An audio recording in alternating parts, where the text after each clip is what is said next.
Yeah, good evening, everyone. Um, Gradually we are coming to the end of this great webinar. Which started on the 22. That was on Friday, where we had our first session, and from the beginning, it has been a blast. And I believe everyone here could testify to that. Um, from Dr. Philip, who took the first day, down to Dr. Emmanuel Balog. In fact, it was as if we should not end the meeting yesterday. But don't worry, because even after the meeting yesterday, I was still chatting with someone there. I believe a lot of people still have diverse of things in their hearts to pour. Don't worry, by God's grace, we have the platform to do that today, even as we are going to be having Dr. Philip once again. So without wasting much of our time, let's bring up Dr. Philip A Adeniyi on board to kickstart today's meeting. Okay. Thank you, Bamidele. While I'm doing that, I want to thank. Okay, just give me a minute. I think I need to make Bamidele the co-host, so as to take Bamidele, you're not co-host. That will help us to mute the unnecessary noise behind when I start.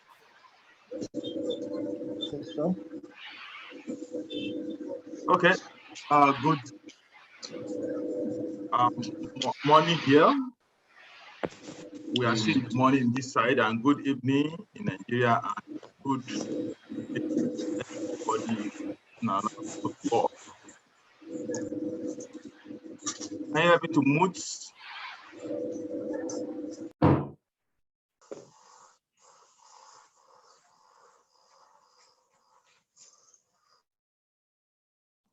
Okay.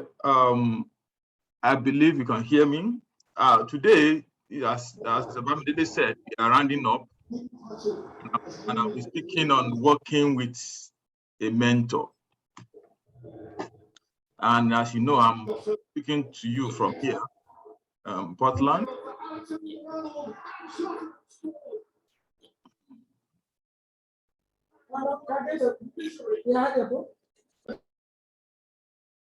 If it doesn't work selectively, can you please do it individually? Bamidele, what you do is open, instead of looking at it on your own side, be looking at us from the gallery proof. You will see someone who make noise, then you can easily mute the person. Okay, without further ado, let's move ahead. Recap from day one, I spoke tentatively about the need for mentorship in successful career development, and I spoke, it's available on our Facebook page. You can log in and go and listen to it. In fact, I've uploaded it on our YouTube page as well. You can do all justice. You can go and listen to it. If you have any question, you can ask the question below or contact me directly. If the question is for me, I will answer it. If it is for Dr. Emmanuel Balogun, who is still with us today, you can send it to me, then I'll forward it to him. And I want to refresh our mind concerning this. I said, to be a good mentee, these are the characteristics you need. Please try to make sure those things are in fact part of your daily routine. And I spoke about 10 ways to lose a mentor. Inversely, if you inverse it, it is 10 ways to gain a mentor, or 10 ways to keep your mentor. If you reverse it, I believe majority of you here are people of great intellect. You know what that means.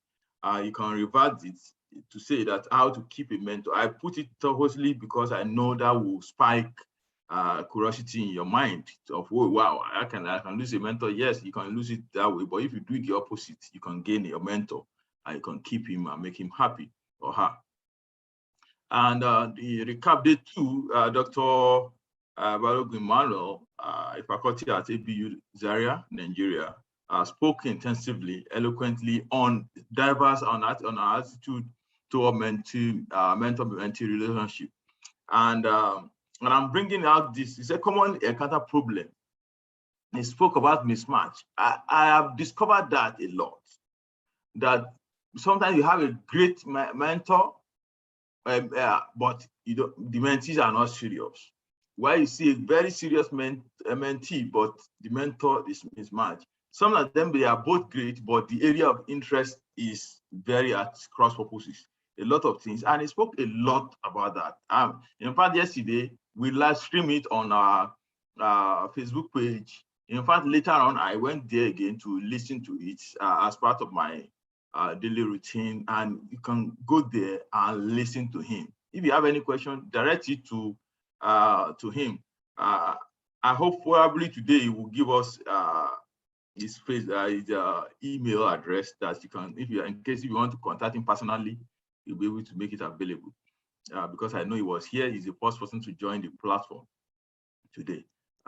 Then today this is outline I will follow. I will as usual, I will do a little preamble, talk about mentor is not a coach and so on and so forth. Then we will lead to question and answer. I want us to have enough time today to answer a lot of questions. Just as this is a common saying, but that it's attributed to one of our president, Nigerian president. He said, when he was referring to President Jonathan then, he said, people can help you to get the job, but they won't help you to do it.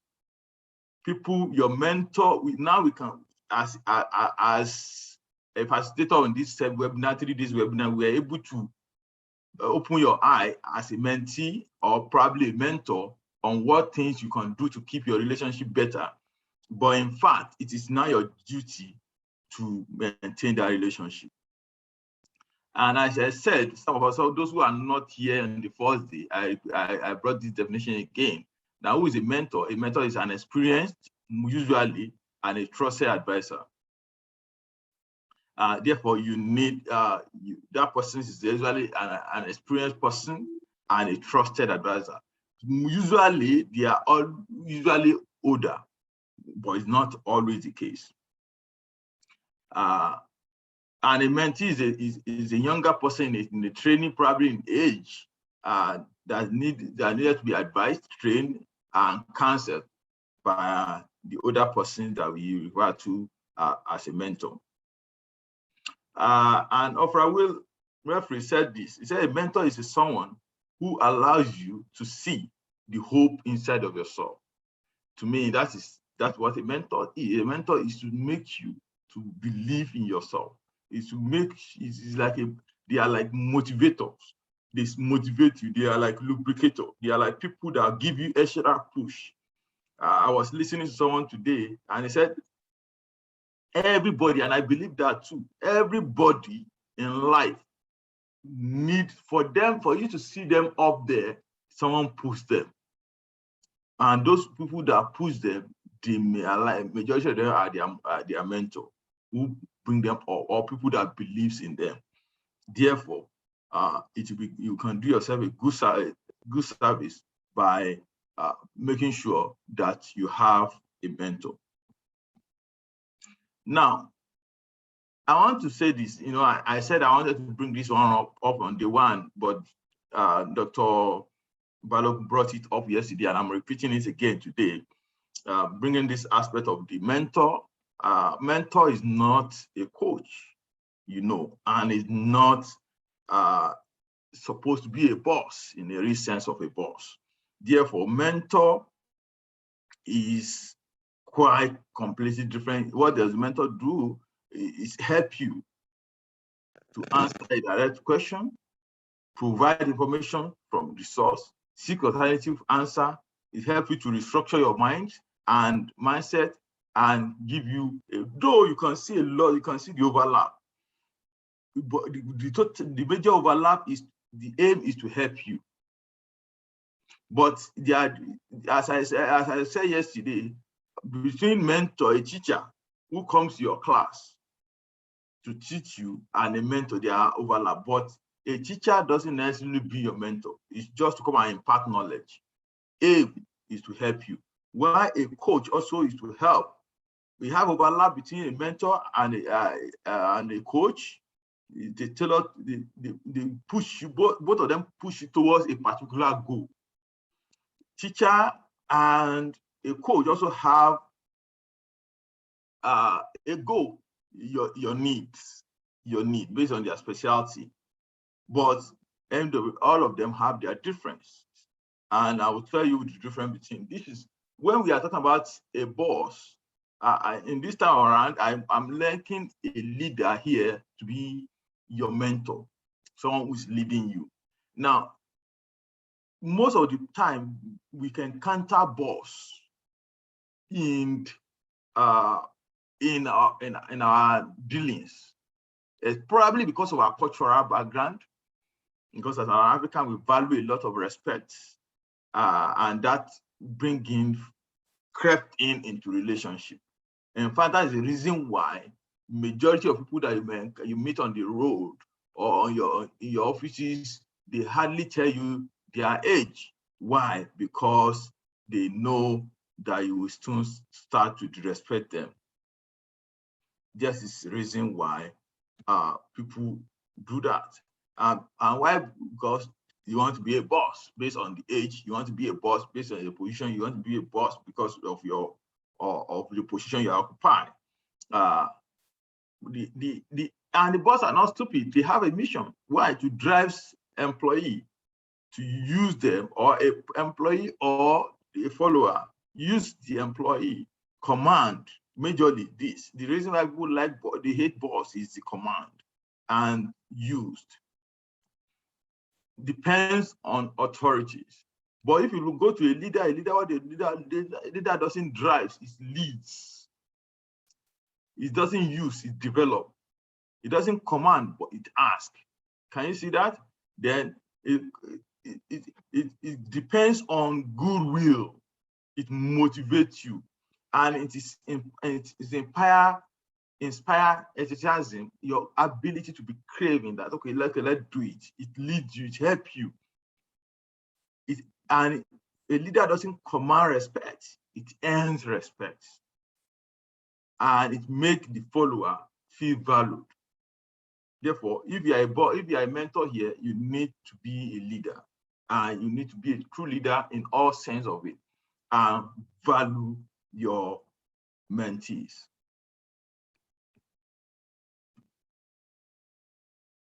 Now, why do you need a mentor? I've said it if you listen to the first meeting on Friday, I said because you need a mentor to grow, and this actually illustrates it, to learn and to develop your career. You alone can get this, but you and your mentor can get it. And if you look at this value very well, it's almost more than ×2 of this. Because as I said, and what Dr. Balogun also said yesterday, it helps you, mentor help you to gain, and I said it on Monday, on Thursday, Friday rather, to gain time and to speed up. It helps your productivity. It is actually for your help. If you have a mentor, it is for your help. It is for your help. What is your expectations of your mentor? Now, as I said, and Dr. Balogun also referred to yesterday, sometimes our expectations are wrong. What I've learned over the years is that many of our mentees have a very wrong expectations of the mentor, what a mentor should do.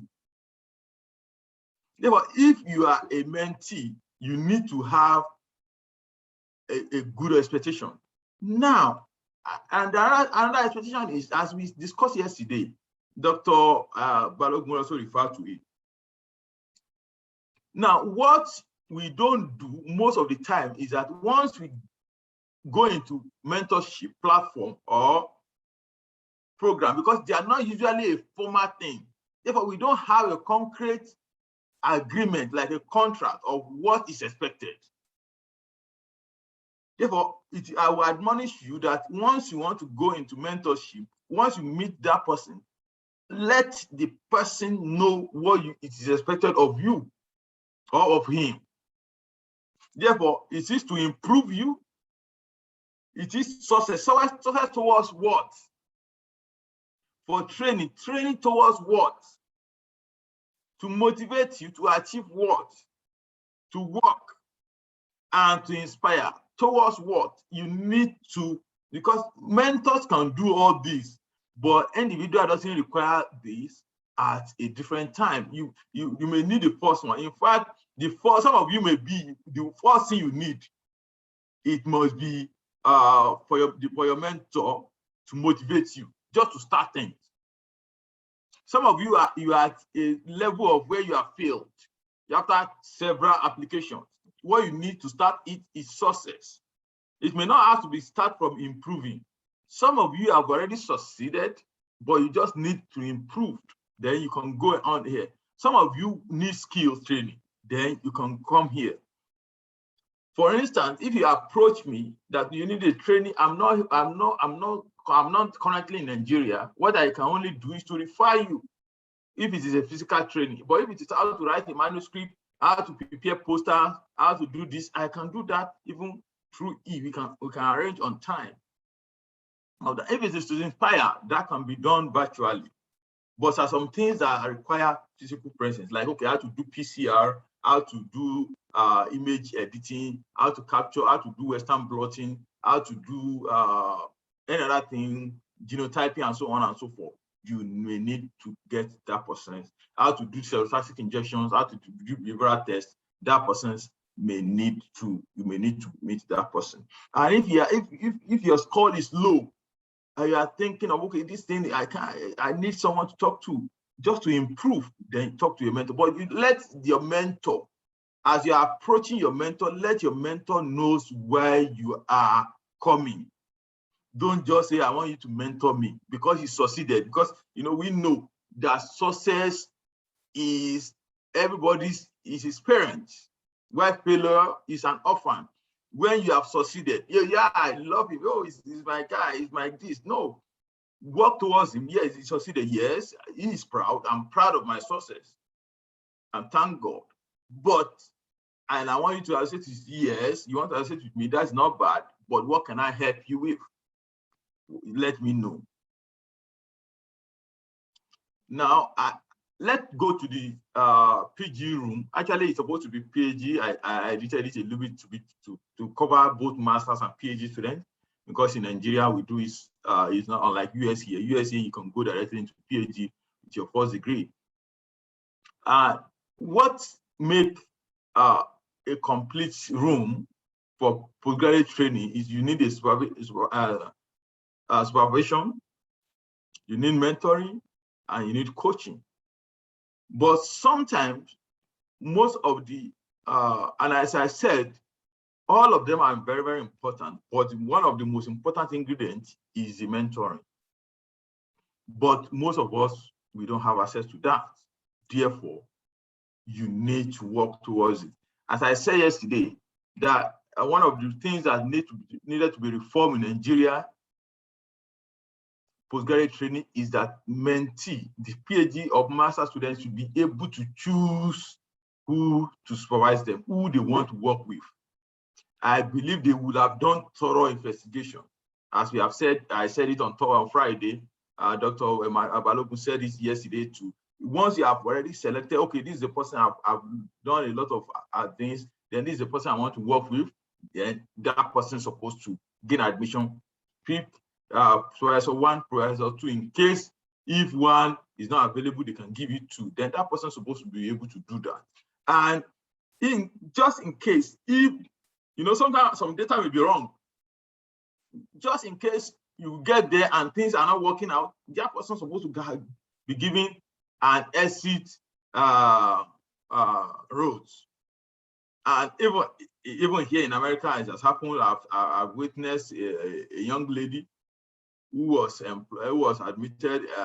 She had a free time, to move around. And though we usually say it, that you can actually leave your PI and go to another one. Yes, it's not, but it's not that easy. It is possible. You can do it, but it's not that easy, because most of the time, if care is not taken, it can lead to bad blood.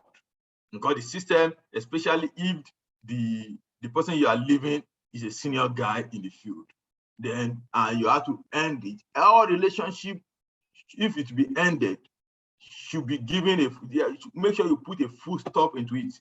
Don't put semicolon. Don't let it end with question mark. Even in fact, don't let it end with a double column.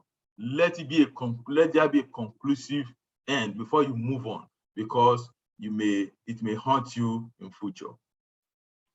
In fact, when you are doing interview, probably they may ask you several questions that can lead to that. How to handle misunderstanding with your mentor. If you are in a very silent environment, you can mute yourself now, because I want some of you to contribute to this part of it. I want it to be an interactive session. What I said is that when you are wrong, I also want to tell me if there's a misunderstanding between you and your mentor, but now in this case, you are the one that is wrong. Well, how will you handle it? Please unmute yourself, and if your camera is okay, you can let's see your face. Just tell us your name and can you give me an answer. If you can raise your hands up if you are interested to answer the question, that Bamidele can unmute you, and that can help. Yeah, I think that would be better. So please, if you want to contribute, kindly signify. Yes, and then another person should get ready for when your mentor is wrong. How will you approach it? And then another person's probably set of people should get ready for when both of you are wrong. So kindly signify for the okay. Okay, Afolabi, I've seen Afolabi Olawale. Okay, Afolabi Olawale. Okay, Olawale, you have the floor. Yeah.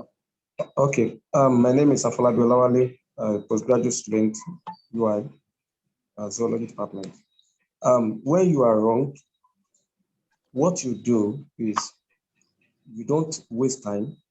Immediately you humbly apologize and express your sorry, and promise that may not repeat itself again. And then from there, you promise you are going to improve and do better. So you just acknowledge you are wrong and apologize without wasting much time. Okay. All right. So that is coming from Afolabi Olawale. All right, Idaya, you have the floor. Idaya. All right. Yes. It's Hidayah Juma Abdul-Ghaffar. So if I am wrong in a mentor-mentee relationship, the first thing I'll do is to identify my wrong and accept it. Then I'll apologize for it and look for ways of amending it and preventing it from repeating itself. Okay, thank you. All right. Okay. Thank you. All right. Let's Ngozi Jane, you have the floor. Okay, good evening, everyone. Thank you for the play. When you're wrong, first of all, you have to understand the kind of mentor you have. There are some mentors that have patience to make an explanation. I can tell I'm sorry, and I can go ahead to I'm sorry. But there are some that believe that when you're sorry, you should be sorry. You shouldn't even just bother explaining that. If you're explaining, that means you're not sorry for whatever happened. So if you understand your mentor, if he's the type that wants to hear your reason why that actually happened, you can be like, okay, sir, please, I'm very sorry this happened. This was my line of thought. This was my line of thought, and this was the thought that led to so and so action. But if your mentor is kind of mentor that don't have that much patience, that you notice that in time past, when you try to explain something, or when someone tries to explain a situation, he's not listening to understand, but he's listening to counter your explanation, then it's better you should forget about your explanation and just do what? Just say, sir, please, I'm very sorry. Even though you have something in mind to explain, or to like, as just say, sir, I'm very sorry. Even if he's like telling you, you are like this happened, sir, I'm very sorry. Just don't bother explaining yourself. So I think it boils down to understanding the kind of mentor you're dealing with. Thank you for the privilege. All right. I guess we have three persons now who have contributed to when the mentee is wrong. So I guess, can we have contribution from when the mentor is wrong? All right. Julius Abiola, you have the floor. Okay. Good evening, everyone. When your mentor is wrong, for me, I'm a PhD student, so I'm currently under a female professor. So what I discover is, when you discover that your mentor is wrong, for me, you don't need to try to make her or make him to feel that he's wrong. All you need to do is just find a way to, try to correct if that thing is personal or not personal. So just try to find a way to make it seem as if you are indirectly, not affecting your relationship with her or him as his brother. So I think that way the relationship will be more stronger. And then you have to try to make it a way that you have to just make the relationship to be more stronger in that way, by not correcting her or him, your mentor, directly in that sense. That is what I discovered, that even though if your mentor is wrong, just find a way not to make things look as if she's wrong or is wrong. I think that is the way I have been able to coin my relationship with my supervisor so far. Even if she's wrong, I don't feel like she's wrong. I will just make my own way, and then she can be able to reason with me that, oh, Julius, okay, we can make it this way, we can make it that way, not portray it as if she has done something wrong. So that is what I feel. Thank you. Okay. All right. Thank you for that contribution. I don't. Can we still admit one more person, sir? Yes, for let's when get the one mental more is wrong? person. All right. Oshibo Gon Taiwo, you have the floor. Okay, good evening, everyone. Can we hear me, please? Loud and clear, you have the floor. Okay. I've been in this kind of situation, and I think one of the best things to do is to wait for when the situation seems very calm. Because at the moment when it's heated, no matter what you say to try to explain yourself, it will only seem as if you are being rude. The best thing is to wait for a situation where it's calm. And the situation, in my own situation, what I did is, at that point, I was told my mentor then that I was trying to explain a certain situation. I was told, you are lying. And I felt hurt because I felt like it was an insult to me. And I really wasn't lying. It was something that my mentor had not experienced before. But the only thing I had to do was I looked within me and I remembered that, oh, yes, I do have evidence that backs my claim. And so when the situation was calm, I went back and I tried to explain that, okay, I didn't say you are wrong, sir. I just said, oh, what I had spoken about earlier on, while searching through my phone, I found out that I actually have evidence that explains what I was trying to talk to you about. And after showing it to him, it was like, okay, I see where you are coming from. Then he asked questions. Oh, so were you able to eliminate this from it? I was like, yes. So we were able to come to a mutual understanding of the case, and it then turned to something. And I think eventually in the future, I remembered it was like, I want you to help me with something like this. It was a research work, and it was like, I would like you to help me with this because I know that I can trust you. So I believe understanding who your mentor is and always trying to look for a situation where things are very calm before you try to push for, and you don't need to tell him, oh, you are wrong, I'm actually right, or try to bring up things and say, this is what I believe. But look for a very good and calm situation where you can explain yourself without seeming as if you are trying to show or poke holes into what he believes in. So that's just that's my contribution. Okay, thank you. Okay, let's allow can you please, the moderator, please allow the last person, Flo, to. Okay, sir. All right, you have the floor.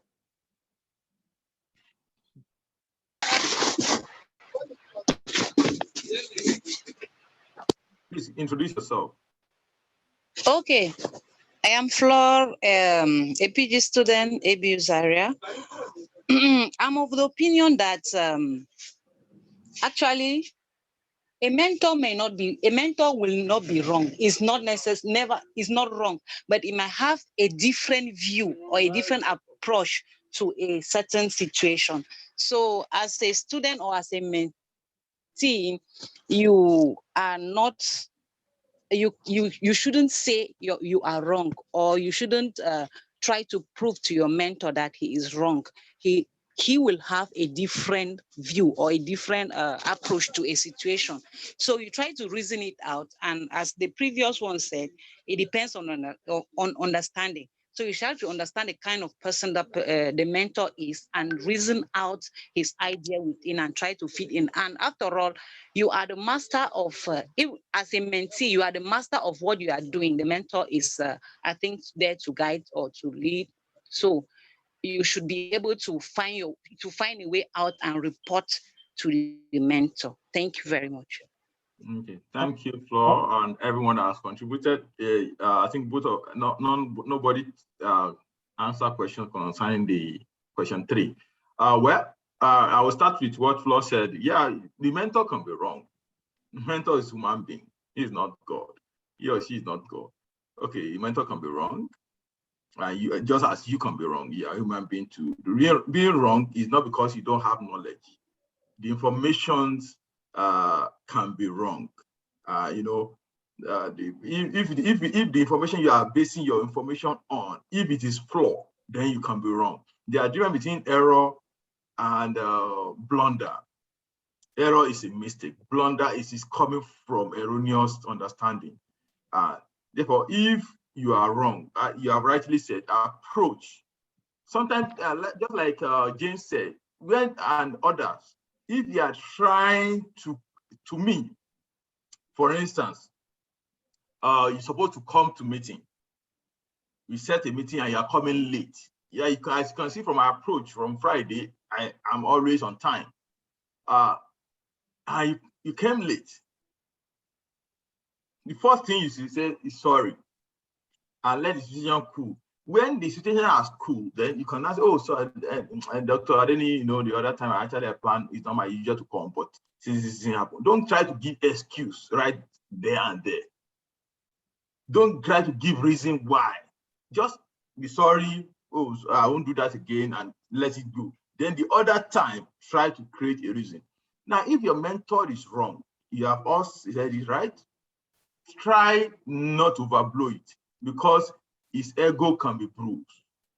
You don't want to bruise, you don't want to be the one to bruise your ego. Just as Jane said, someone said you are lying, or is this Jane or Taiwo that said it, that someone said you're lying. Just imagine how it will sound if you are telling your boss that you are lying. And we in Africa, we know how to read second meaning, third meaning, probably fourth or fifth meaning to things. Therefore, what you say sometimes doesn't matter. What matters most is what you do. Therefore, if your mentor is wrong, what you say and how you do thereafter can actually matter a lot. I have a case concerning that. I think I was about to defend my PhD, and I walked to my main supervisor and we were talking, and he was preparing, okay, these are things that they're likely to be asked by external examiner. I need to get note of this. We are talking about the issue of self-debt.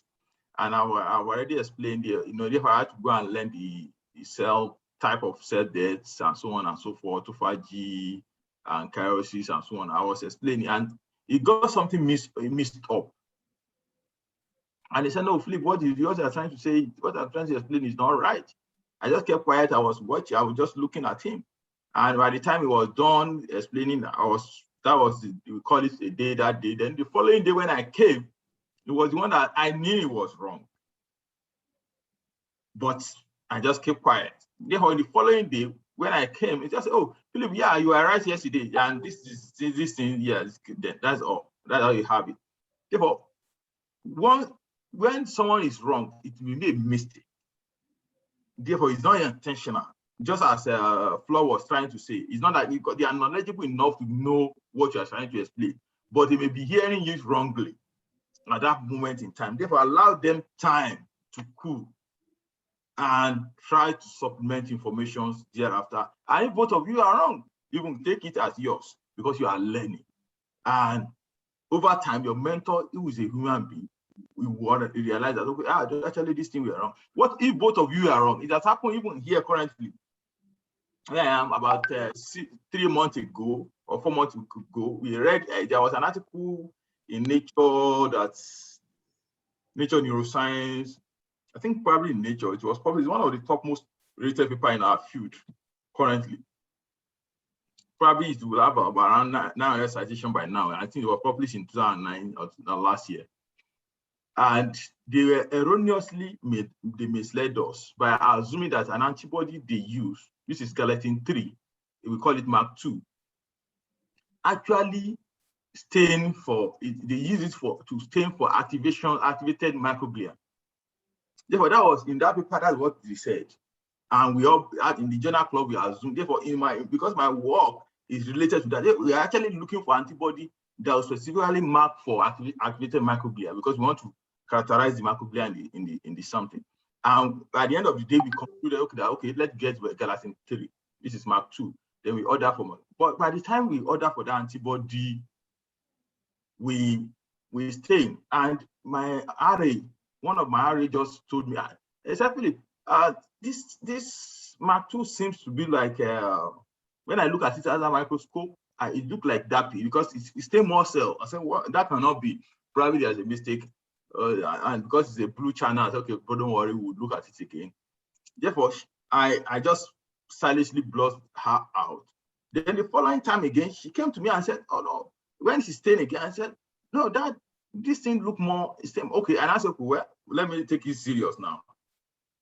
For you to be saying this, and I said, okay, let me go and look at it. Then I checked, I discovered, okay, it's staying more than what we expected. Okay, really? Which means if it's staying more, it means that galectin-3 is not actually staying for only activated, it's actually staying for more of cell. And we went to go and check, and we discovered that actually galectin-3 is still more for macrophages. Macrophages that are trying to run away from, they also staying for it. And that's why we exclude that.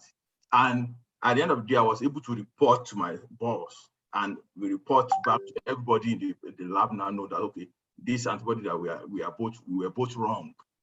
And it's because of some things. Therefore, you try to communicate. If you try to communicate such an information to people, that can help you to save the situation. And you don't actually need to say ever, because we all get it wrong based on what those people described. Now, another thing is, what do you do when a mentor is in a bad mood? Okay, if you want to answer that, please, you can raise your hands up again. What will you do? Please, what you have to do is just tell me your name. You can tell us your name, like Flo. I don't know how to pronounce your first name. Is it your first name or last name? You should have helped us by pronouncing it when you were introducing yourself. Then tell us where you are reaching us from and what you are doing. That will help us to know you better. Just raise your hands up if you want to answer these questions. What will you do when your mentor is in a bad mood? Raise your hands up. All right. Okay, we have Abdullah Tawhi. Okay, you have the floor. You have the floor now.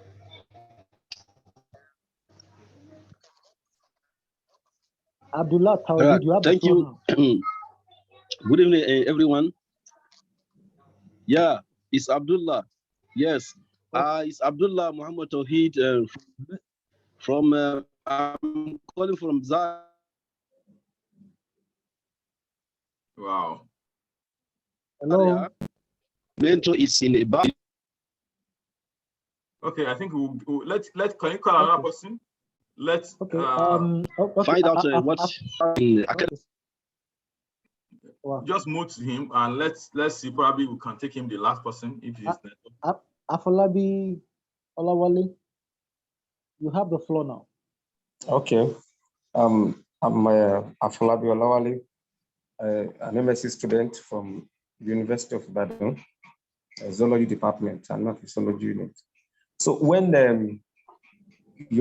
my mentor is in the bad mood, it is very clear that I can't get the best from him at that point in time. And at the same time, he is in a position whereby he needs help. You know, as a man, there are situations like that. So what I can do when my mentor is in a bad mood, one, depending on prior relationship, as it is expected that you have to be very free with your mentor. So in that situation, you can in a very polite way, approach him. Maybe when he's in a bad mood, is that maybe it's in the office, you can approach him, just, sorry, sir. Is anything the matter, sir? I learned you are, I can feel you are not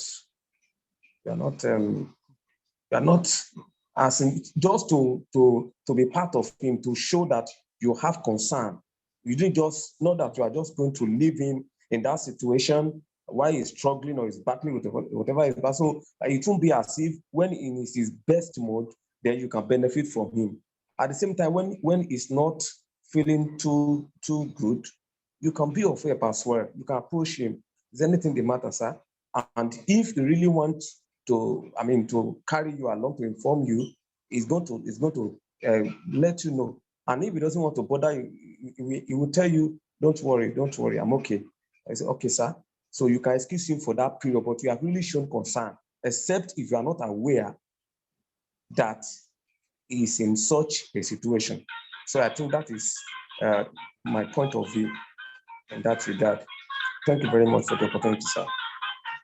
All right, thanks for that contribution.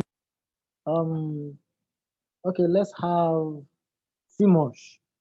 Sorry, I don't know if I pronounced that well. You have the floor now.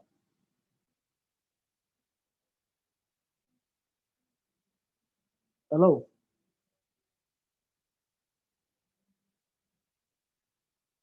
Hello. Who do you call? Simosh. You have the floor now. I can't see that person. Okay, Simosh. Okay, it's below. Okay. Okay, maybe I'll call. Okay, let me go to floor. You have the floor now.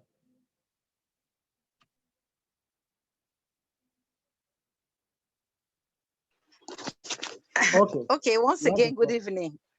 Good evening. Okay, that name is Gweni Edwidge Floor, a Cameroon national. Okay, Gweni. Okay, good. Yes, sir. Okay. I personally, if I notice that my mentor is in a bad mood, honestly, what I do is to give him that space. I won't even approach him because I'll be very scared. And I wouldn't even gather the courage to ask him.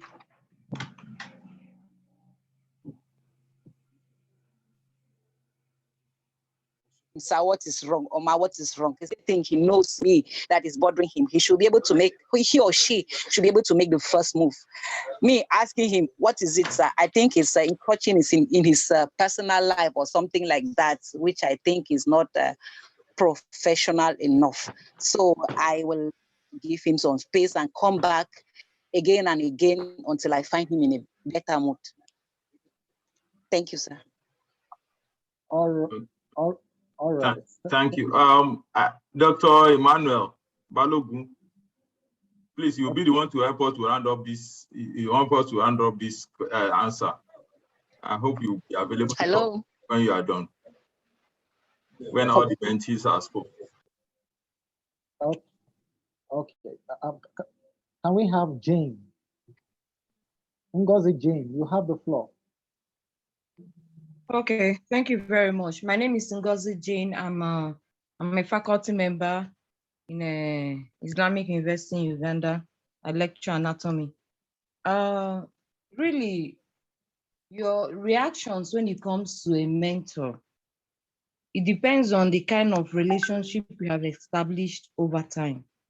For instance, if I'm dealing with my mentor that was there for me, that supervised my BSc or MSc, there has been a long-time relationship, even while I'm not even around, that if I meet them in a bad mood, if I meet doctor in a bad mood, I can, after I greet them, because the relationship is not strictly formal again.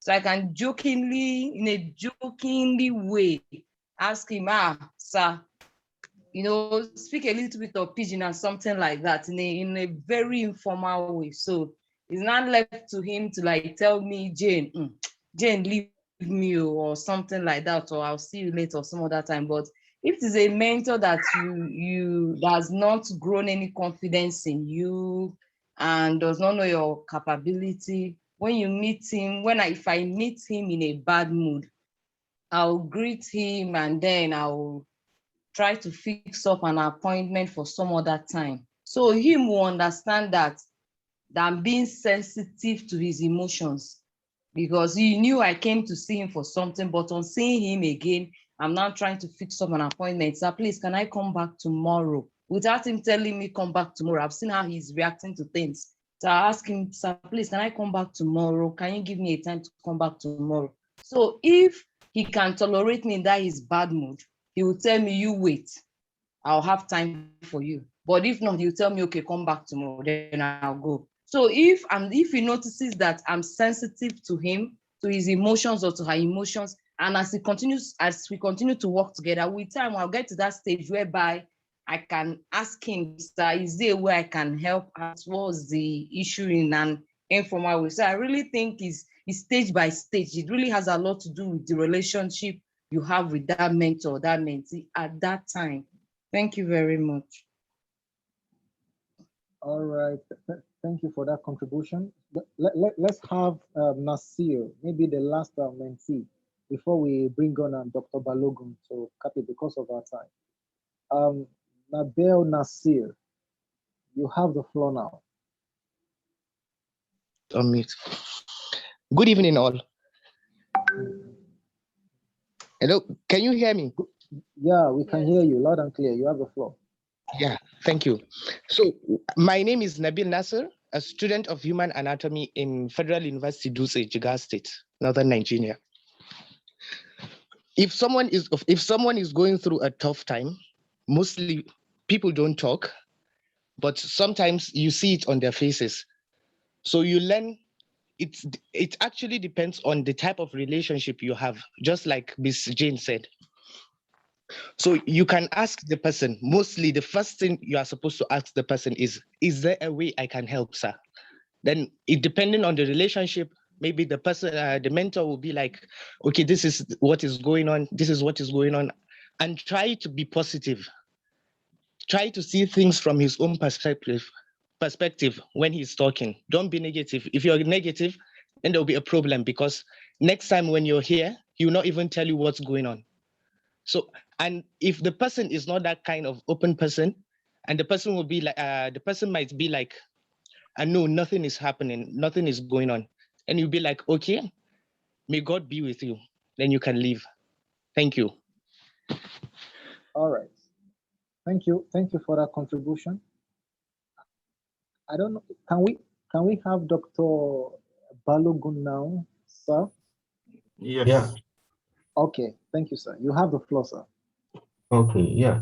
You know, just like every other relationship, once in a while, you know, an individual or individuals can err, you know, can overstep a boundary or go beyond, or I mean, go below expectations.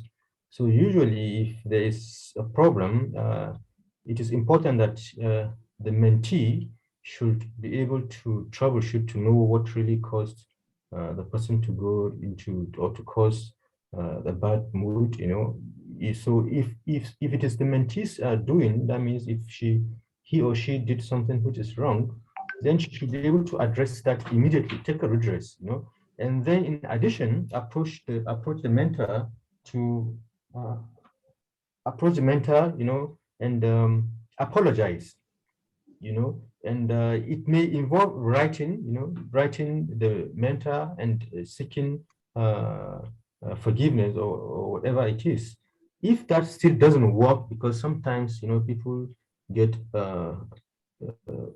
very angry, so the person may involve a third party, someone who is very close to the mentor, and you know, inform him or her and ask for intervention by the person. So I think with this step, because usually a mentor shouldn't, there shouldn't be so much, the switch shouldn't be very easy to spark, because like we mentioned yesterday, a mentor should be very tolerant, okay, should be kind and patient with the person, with the mentee.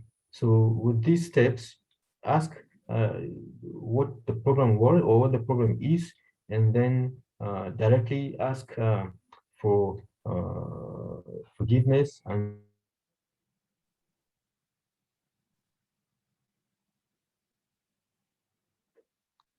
Hello, sir. Oh. Hello, Doc. Hello, I can't hear him. Yeah, I guess it's the network. Hello, sir. Oh shit. Okay. Anyway, I think we have already heard him. He's already given us. Just let's continue. I think he has already. Yes. Let me just add. Someone said be sensitive. The third person said. Nasser said, try to be positive. Yes. Nasser said, be positive. Therefore, if the person opened their private life to you, when you see into it, be positive always, because you don't know what you say now, what it will matter immediately. You don't want to be the reason why that person do something very bad to himself or to the person that offended him, because you don't even know. Try to be positive, and for a relationship to last long, it can't be strictly unofficial, official, because if it is official, you may not be able to go into it. I used to tell my people that work around me, we have official relationship, we should have a semi-non-official relationship that we can easily discuss things, because people cannot always be treated like machine. Oh, that is a big boss, you should know what happened. No, they are human beings, either male or female, they are human beings, and many things, life treats us differently at any point in time. Please be positive and be sensitive. Let's move further. He said, healthy stand for mentee. Well, as a mentee, you need to take this following healthy stand. Is for you to know for sure that the relationship between you and your mentor, it is for good. It's for your good. Trust your mentor. Have faith in your mentor. Sorry, your sir, mentor we can't see your screen, sir. You can't see my screen? Yes, sir. We are seeing you. Only me? I think something happened. Yes, I don't know. Let me see. If is this for everybody or for me alone? For you alone? No, I can see your screen, sir. I can see your screen, sir. I think it's for you alone. You know, that happened to me yesterday too. Okay. Let me change your mode. Okay. Okay, sir. Your mentor is helping you. Your mentor is sacrificing for your good. Therefore, just have those stands first. Even if that person seems to be rebuking you, view it from a positive angle. View it from the positive angle and try to ponder over it. And if it's going beyond what you can take, then find a way to communicate. Find a way to communicate to the person. Dr. Balogun said it yesterday. Communication is the key of relationship. It's like the fuel of relationship. Either you like it or you don't like it, communicate. If the person has done you good, say thank you, sir. Thank you, ma. That knows it is good. If you don't like it, don't react by telling the people around. You know, I wrote when we were talking, when we were asking those questions the other time, I wrote it down. What you said, it may not matter. What you do matter, because if your mentor has offended you, don't quickly go and tell others. Just try to find a way to communicate, because the person may not mean it. How you hear, you know, sometimes the thing, what we say, the intention, and what you hear, what you read into it, those things may vary. Please try to be positive and stay in tone. Advice to the mentees. These are my advice. Look before you leap. Don't talk to the wrong person. I just said it now. Don't be over ambitious. Put your head low. Don't try to outshine your master, that is your mentor. Don't disagree with your mentor in the open. Please take note of this. Be proud of your mentor. I've said it again, we'll say it again. Know your mentor. Know them. You know, we have said about it. If you know your mentor is in a bad mood, knowing that the person is in a bad mood, even as a father, you know the person. Learn to forgive your mentor. Learn to forgive. They are not perfect. They are not perfect. They are human beings. The best of human beings is human being. The best we can be is to be human being. Therefore, we are human beings.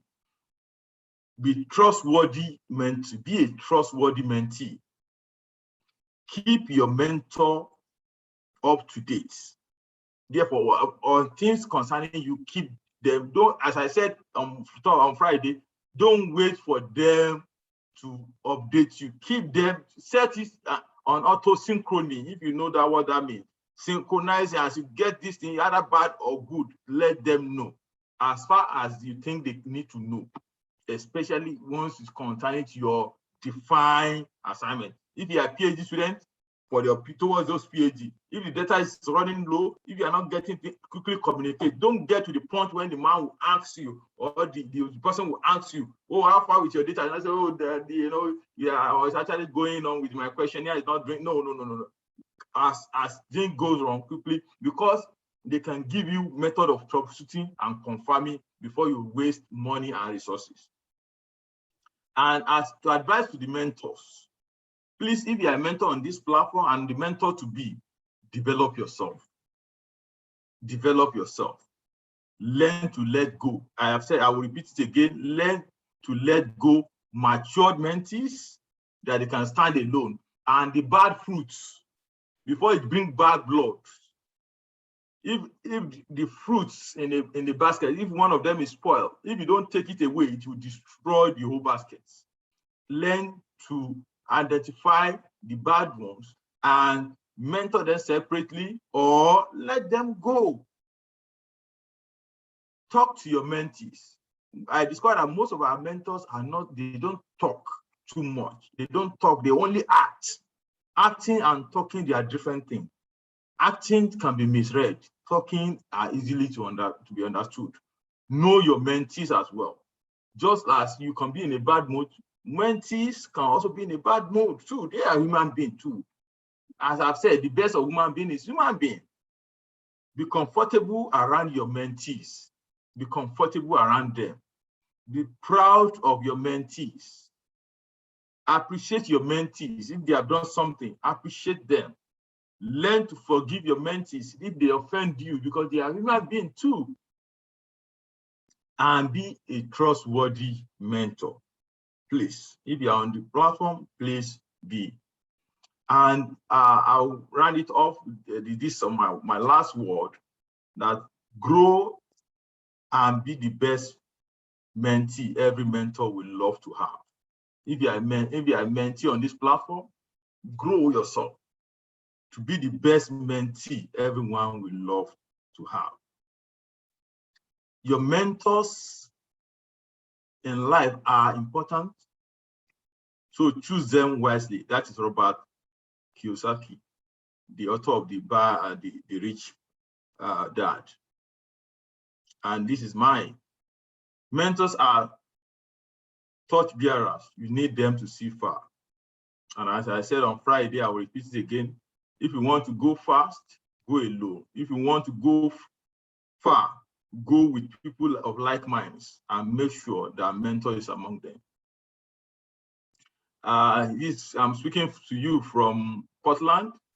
The OHSU is Oregon and Health Science Institute University. This is our logo, and this is our campus. You can see within this the mountainous area. This is my building, the Medical Research Lab, and it's one of the topmost universities in America. It was established in 1887. In case if you want to come, if you want to do program here, you can apply. You have one of the best institutes as well. The Bolom Institute is one of the world-class institutes for research, and we have it's the top-rated hospital in America. I think it's like one of the 20 hospitals rating in America. And I want to acknowledge my wife. This is my wife, Ms. Adetola, my first boy, Tioluwani. This is my girl, Temilolua. This is Tito Bilulua, because they are the one that can understand the cost opportunity of being here. I've not seen them in the last couple of years. They are in Nigeria, and they know what to be. And my university knowledge, this is one of my mentors, Dr. Howard Jimo. He's an orthopedic surgeon. He's a good mentor. And this is I was mentored by, my BSc was provided by Dr. Oke Gaza of blessed memory. I can't locate his picture, therefore I cannot put it here.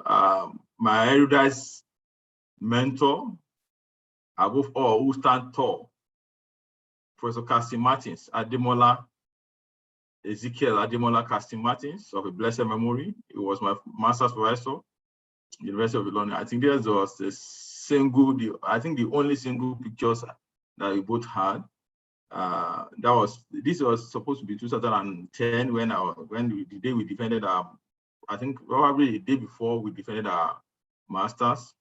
And this is my brother mentor, Dr. Shali. I can't locate my other supervisor, which is Dr.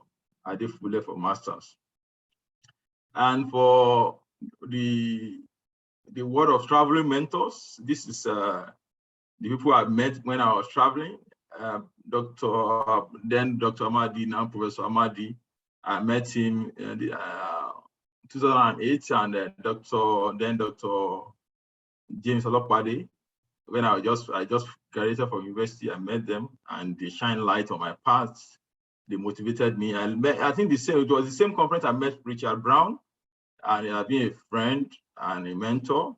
And in 2011, I met Professor Morelli, who brought me into MDMA research. If you know that I'm doing research on addiction, actually this is the person that brought me into MDMA. I met her in Morocco in 2011. I was in a lab in Italy, in Cagliari, University of Cagliari. It was established in 1620. I was in a lab in 2013, and that's where with a grant of ISN. ISN has helped me as well as a career young person. I joined the platform in 2010, and they took me. I was the ISN school in this Austria in 2016 years. I was in this is France in Paris in 2017. Yes, that's the following year to present. And currently, I'm the one representing Africa on the YSCC platform. In case if you want to join ISN, that is International Society for Neurochemistry. That is a global body for the study of neurochemistry worldwide. Therefore, if you are interested, I represent you on the platform as an African. And for Igbo has been my first love since I entered neuroscience. This was my first Igbo conference. I attended Igbo school. I attended in Morocco 2011.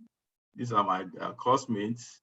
And hopefully one of them also will present next time we'll be talking. This was the teaching tools where we were mentored by people like Dr. Sharon Giuliano, Evelyn Margot, and let me see the other one. Yeah, Evelyn Margot. Those other ones are students. And okay, this is Janice Wicks. That I think she's in Ghana now doing it. And some of you have attended the Hebrew school before. Especially teaching to they are great mentors and teachers who opens your mind on how to do things better. And Hebrew take me to the world. This was me when I was in the University of Cape Town. I think this is likely to be 2017. I was there again 2018. And Igbo used me as a cover page. I think they use it consistently for Igbo ARC grant, and I'm proud to be a winner. I was the winner of the grants. In fact, that was the grant I used to that took me to LSU in 2019. And for my PhD work was done in the first time my visit to Dr. Lee's lab. Then this is my friend, Dr. Mike Gundele. And this is Blaise, this is Jonathan. That was when I think this was 2016 for my PhD visit. And 2017, I went back to Dr. Gundele, my friend. He has become a PI in the lab. And I went to visit his lab. From there, I moved to join Dr. Lee again as a postdoc in 2019. And 2020, I moved to Dr. Stephen Bach's lab at OHSU, and this was my RA, but he left now, and this is another RA. This is my friend of mine and a co-postdoc.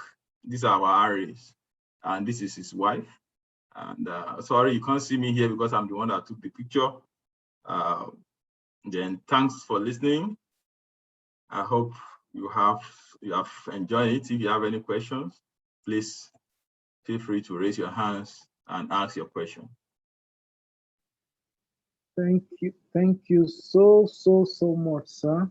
It has really been an impactful moment with Dr. Philip and Dr. Balogun since on Friday. We do not take this opportunity for granted.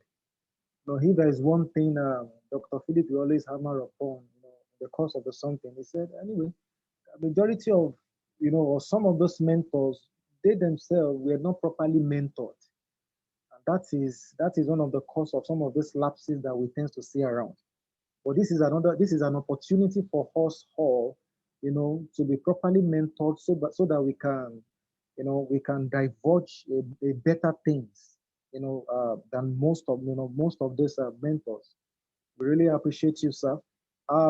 We'll open the floor now for questions. Mind you, on Friday, which was day one, we had Dr. Philip, speaking on, the need for mentorship in successful career development. Day two, Dr. Balogun came on board to speak on the right attitude in a mentor-mentee relationship. And now we just finished with working with a mentor, by Dr. Philip. So you feel free to ask any question, not necessarily from today, from day one to day three, as we have both mentors on ground. So you can direct your questions to anyone. Dr. Philip is on ground, Dr. Balogun is on ground. So the floor is open. So please signify if you have any question whatsoever. You can drop it on chat, I will read it, or you signify. Okay, let me have Ogungbenro Matthew. Ogungbenro Matthew, you have the floor.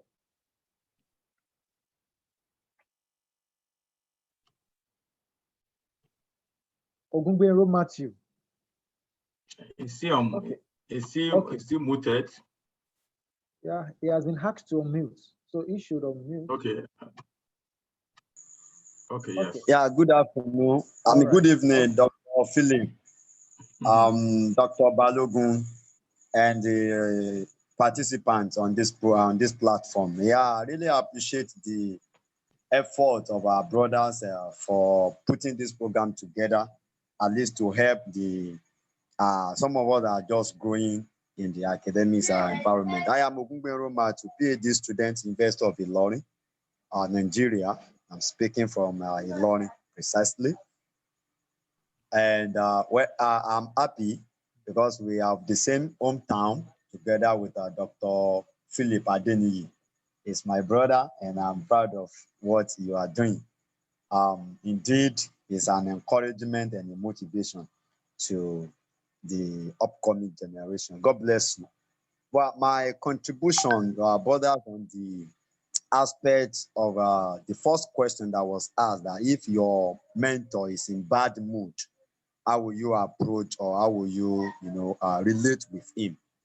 Well, I think it is very important to be sensitive to the need of the mentor as well, because he or she is also a human being, and I can have stress, I can have that can be emotionally traumatized, or that may have personal problem that is affecting him. So when such happen, I think the first thing is to give a space, so that you see, you give him or her a space, at least for a moment. Then you can come in later to ask, ma or sir,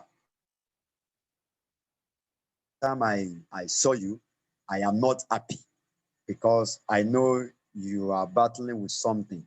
And when you are battling with something, I'm also battling with it. So your problem is my problem.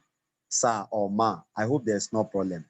I think with that approach, such a mentor will be able to open up and say, oh, my brother or my boy or my sister, please don't worry. It's just a little thing, and have sort it out. So then whatever you need, you can now begin to, speak with him or her.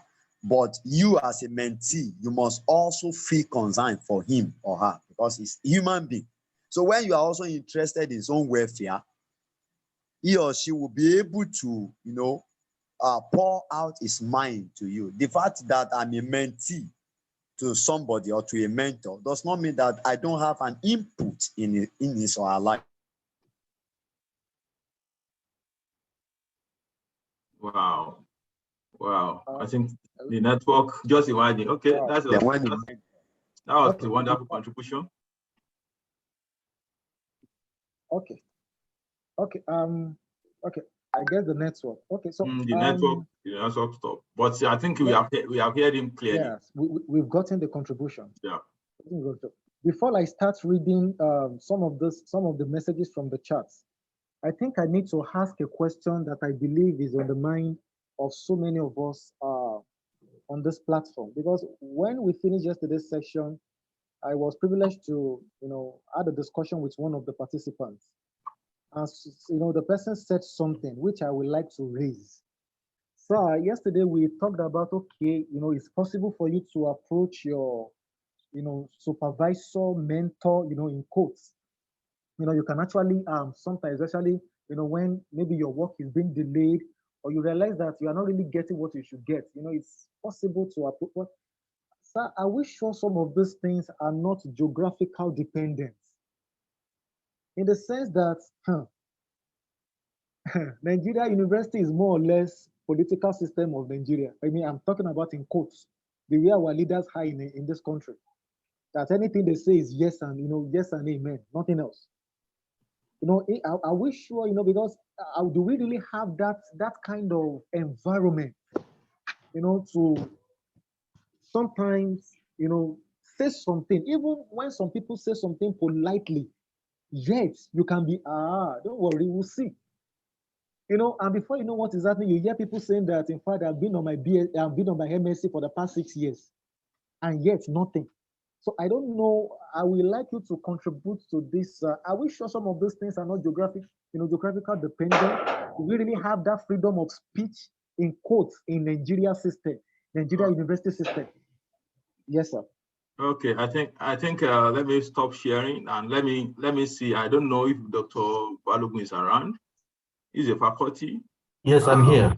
Okay, please, Yes, Dr. Balogun. Do we still have another faculty here? If you have another faculty, please, I will love to. Let Dr. Balogun. Yeah, hello. Okay. Let Dr. Balogun open the floor. If there are another faculty, please chat me directly, then I can call you out. After Okay, him. maybe, yeah, I saw someone indicating, interest to talk. Maybe let him speak. Tawhid, Tawhid wanted to say something. Okay, let's allow Tahir to talk. I think he is on mute already. Okay, thank you. Once again, Abdullah Tawhid from Vet Pharmacology and Toxicology, ABU Zaria. Concerning what the last speaker said.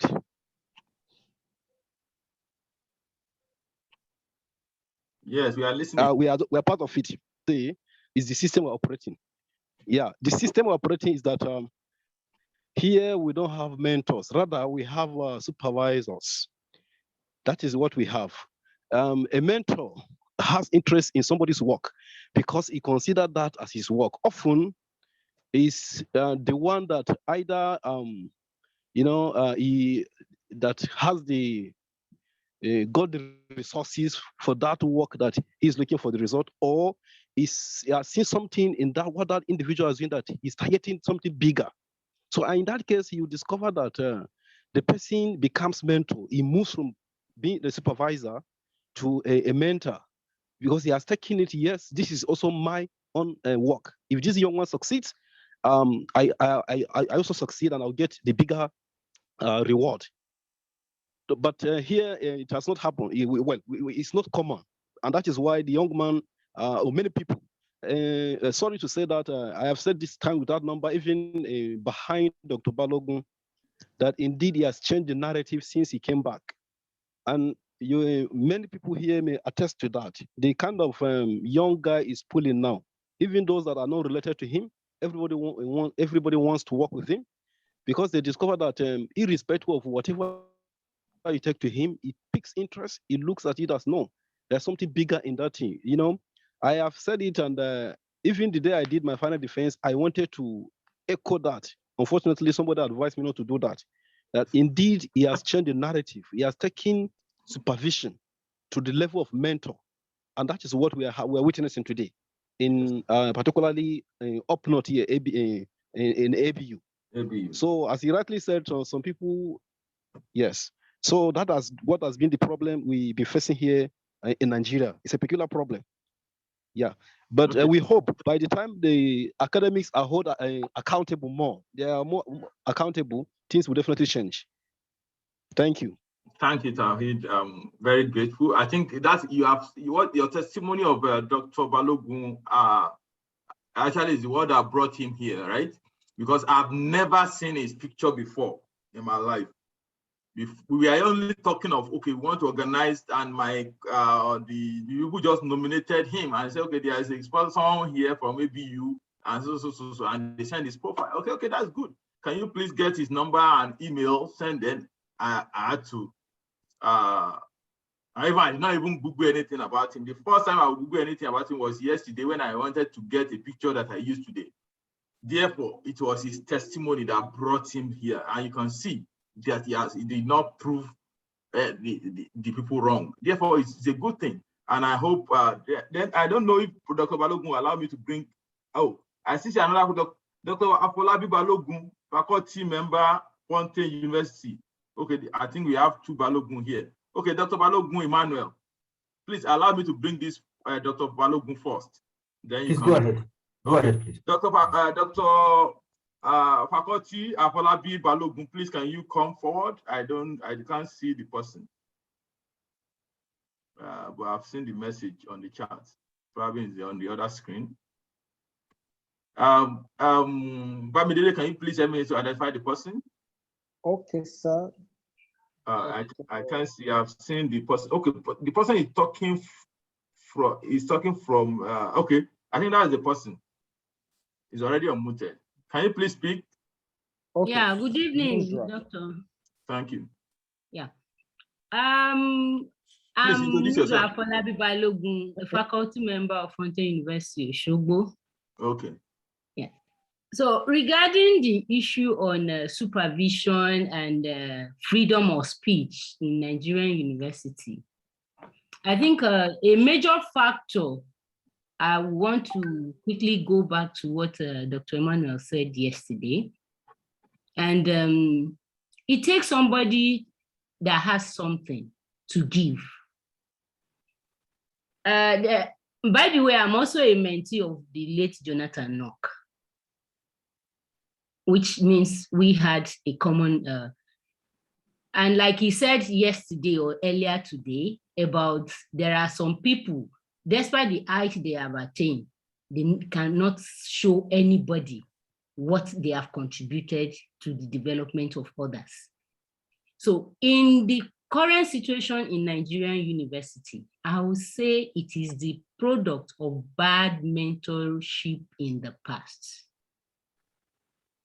We were used to, somebody once defined PhD in Nigeria to me, and I was, and I was baffled because growing up under the tutelage of Jonathan Nock was like the tip of the iceberg. Yes, we are the working group, but then you work and you see what you're working for. But the usual thing you see, most of the current professors of today were the people that did their PhD for 6, 7 years, 10 years, 12 years, and they had to worship their supervisor. So it was a case of what they don't believe in. You should finish at, there is nothing like ideal time in their record. I remember when I was about rounding up my PhD, one of the faculty members in our school then asked me, where are you rushing to? So it's not the fault of the current faculties. It takes somebody that has to give. So the only advice I give to the current generation, my colleague and the ones after, is we should not go by, I will do to people what they did to me, especially if you have the feeling that you had it bad. Try to be proactive. So gradually you will see, even within us, those of us that have mentors, we could also mentor our colleagues. Let them learn from us. Now in my faculty, in my school, a number of persons had, because I had a student, which during the last conference, I went to the conference with her. I had a student, she was my BSc, MSc student, and she later became my colleague because I insisted that she's good. We shouldn't throw her to the labor market. So that's it was a kind of motivation for my colleagues. They also wanted their own students to be employed. So we can teach our colleague how to be mentors without necessarily going all the way out to say they should come for mentorship. That's my submission. Okay, thank you, Ma. I think that is wonderful. Dr. Balogun, please. All right. Thank you very much for the opportunity to share again, and I appreciate, I think the two previous speakers, Tahid and Nusra, we are both colleagues here at ABU, and although Nusra is far away at Oshogbo, but we still connect. We met in Sokoto during the conference, and I met the same colleague she mentioned as her student, who is now a colleague. So that is the kind of mentorship that we're talking about. So now coming to the subject of the question now, which is about the trend in universities where supervisors don't graduate their students, or where they really don't have much time with their students. I want to say it's the problem can be is on both sides, both on the student part and also on the supervisor's part. So I'll start with what it is, how the student can mitigate some of these problem issues. You have a situation in which students come and register for MSc or PhD. It happens here very often. I don't know if it's the same situation in other universities. So the student registers and then show up to the, maybe complete his or her coursework, and then show up to his supervisor or her supervisor and say, okay, sir, you're my supervisor. So they agree on whatever they want or she is going to do. And then the student disappears and go away and wouldn't resurface until after 3-6 months and come back. And you know, I often tell my students that, look, you start your work when you start your work. You don't start your work the day you appear to me to, you know, to introduce yourself as my student. I have a way of keeping record. If you come appear to me 1 month, you know, and then you disappear, come back after 8 months, effectively you have only done your work for 1 month. Okay. So if you do, you have a situation in which people go on and off. Sometimes you may not be able to, you may not blame the students because you may have some economic pressures and, you know, pressure from, you know, other, for some other reasons. But I know you because you are here to study. I don't know you because I know your economic problems or I know your family issues. No. So let's do the science. Let's talk the academics. So I think students need to take this into as a big factor. I myself as a student, recalling back as a student, I think Dr. Flavio Balon can bear witness. When I came to study under Professor Andrew Jonathan, late Professor Andrew, you know, I was around all the time. So it was almost impossible for him not to graduate me within 18 months. So by 18th month, I defended my MSc because I was here 100% of the time. If there's anything beyond 100%, there I was. And I know there are a number of people, just like herself, Professor Nusra Balogu, it was the same case for her. She was able to graduate in record time, both her MSc and her PhD. So I'm not too quick at blaming the supervisors, but of course, there are issues. I really will not blame supervisors because students, like I mentioned yesterday, students have the power. If you see that your supervisor don't have time for you, you have the power to change him or her because technically you are the employee, you are the employer of your supervisor. So you have students who are so lazy, they can't even do the simple homework to check the supervisor's profile to see how is this guy progressing? How many people has he supervised? How many papers has he published? What is his area of research? You are to do that homework. In the US and elsewhere in the developed country, as a student, you are the one who decides who supervises you. Exactly. Right, Philip? Yes. Yeah. Yes. So, you have absolute right. Exactly. So, and I think, I know we have some peculiarities here in Nigeria and Africa in general, but I think we are getting there. We're heading there eventually. Very soon in the next 5, you can quote me, in the next 5 years, the students will be the one to decide who supervises them. Because if I'm coming as a student and I know that Dr. So has a grant that can accommodate me and he maybe even pay me stipend, why would I go to another supervisor who I will even have to support in some sense? You know, so as a student, you have to be, or as a mentee, you have to be smart. You have to be, the ball is in your court, actually. There's nothing like my supervisor is bad. No, it is you who didn't do your homework properly. I hope I am able to address this. Yeah, thank you very much. I think you said it. The right word is you must be smart. Be the mentee. I said be a mentee that everybody wants to have. If you are likely your mentor will appreciate you. And as Dr. Nasri said, Folabi Balogun said, our system, we know I said it on Thursday that you can't give what you don't have. Many of them don't have it. They've never seen a better thing. It's what you are telling them, it is like a mirage to them.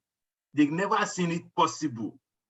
But now that you are coming with a new one, you have to teach them, and you have to teach them because they are on a higher pedestal than you academically. You have to teach them subtle. And if you are smart, you can get too late somewhere else. Yesterday I was talking about it. Say, oh, if you are getting too late somewhere else, that person will be angry. So no, it's because you let them see. You let them see it. The person that's why my first degree is not that grounded in the field, but he gave me latitude. to get that information here and there. My MS supervisor, Professor Cassie Martins of Malaysia Memory, very brilliant guy. I haven't met some professor smart, brilliant than him. But when I was introducing behavioral neuroscience to it, he told me, he said, every time he's reviewing my thesis, my MSc, he will tell me, Philip, this is on your own. Until one day, and he said, oh, Philip, yeah, he said, this is behavioral science you are doing. Actually, I know one professor, he's a world-class professor. He was referring, and I said, okay, yeah, okay, you know him. He said, but he can't remember the name of that person. Therefore, my mentor was trying to remember, but he could not remember. And I said, oh, do you mean Richard Brown? Or is it Professor Richard Brown? He said, yes. Oh, yeah, that's the guy. I said, oh, Richard Brown is my friend. You know, since that day, Professor Cassie Martins never disturbed me about behavioral science again. He trusted me. Why? Because I was able to get tutelage from him. And in fact, in Canada, I should have done my even PhD with him. He wanted me to come in 2011 before I said no, because it's in psychology, because I believe I'll go back to Nigeria for study. And I said, if I have PhD in neuroscience, psychology option in neuroscience, they may give me a problem. That was the reason why I rejected the offer to go to Calgary in Canada in 2011. Therefore, as Dr. Balogun said, not to waste our time, be smart as a mentee. If you are finding yourself in a difficult position, be smart, and you can do what I call tutelage, the fast tutelage of mentoring thing pathway. You can quickly get people around who can help you in those different fields, and that will help. Okay, I think let's go to the other question, because I've seen a lot of questions. Okay, I'm trying to bring some others up, sir. You said? I'm trying to bring a question up. Someone raised something here. Come in, sir. 2 minutes. Yeah, I've seen Okay. it. There's a question here I've seen from Abraham Tunde or something. Yeah, it's not. Someone asked a question, I guess even before that. Okay. From Idaya Jimo. What does a mentee do if a mentor is wrong, character-wise? Example, in the way the mentor addresses the mentee in private and public, in a degrading and condescending manner. What does a mentee do in that case, sir? Okay, I think let's allow Dr. Mrs. Are you still available to answer? I'm available. Answer that? Yes, okay. I'm around. Can you please repeat the question for her to hear? What does a mentee do if a mentor is wrong, character-wise? Example, in the way the mentor addresses the mentee in private and public, in a degrading and condescending manner. What does a mentee do in that case, ma'am? Generally, in dealing with mentor-mentee relationship, one thing should be clear. It is an official relationship, but that is mutualized. So the first thing I would advise such mentee to do is be very officious in your dealings with the mentor. Firstly, make sure, especially in the case of private contacts, ensure you don't go to such mentees alone. Make sure as much as possible it is a group visit.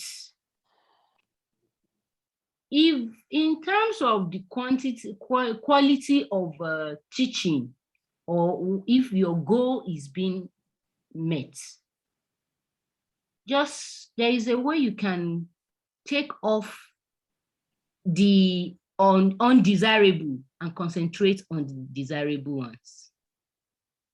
For instance, you could have a mentor that needs to be high.